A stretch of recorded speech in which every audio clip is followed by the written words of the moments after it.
Msikilizaji wa Iqra FM 95.0. Karibu kwenye awamu ya pili ya kipindi cha siku ya leo cha tende ya Ramadhan, tukiwa naye ustadhi wetu tunampenda kwa ajili ya Allah, Ustadh Kasim Mzee Athman. Katika mada ya siku ya leo ambapo alikuwa anaangazia je, tumefaidika na nini ndani ya mwezi mtukufu wa Ramadhan.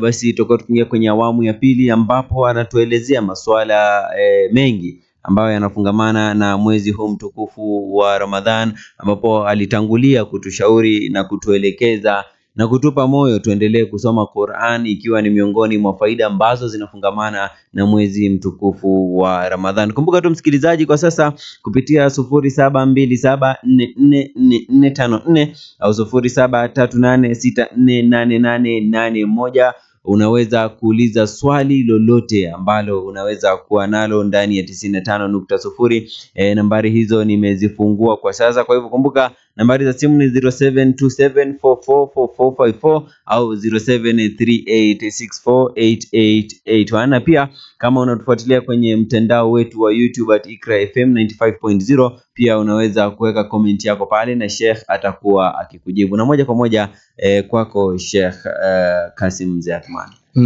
Naam, ulikuwa unatuelezea kuhusiana na mada hii. Kama tulivyoeleza kwamba fadhila zilizoko ndani nyingi ya mwezi mtukufu wa Ramadhan, na tukasema kwamba ni lazima tuangazie katika fawaidi ambazo kwamba ziko ni faida gani tumezipata sisi. Ndio.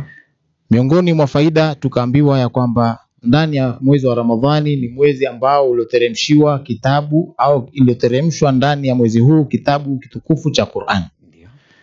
Na nikaeleza ya kwamba kuna wengi ambao kwamba mashallah wamefanya bidii na wamefanya juhudi yao wakasoma Qur'ani kwa kadri waliosoma, wamemaliza msahafu miwili, wengine mmoja, na wengine wanaendelea hivyo. Lakini maal asaf ni kwamba kunao baadhi ambao pengine hata juzu moja hatujaisoma.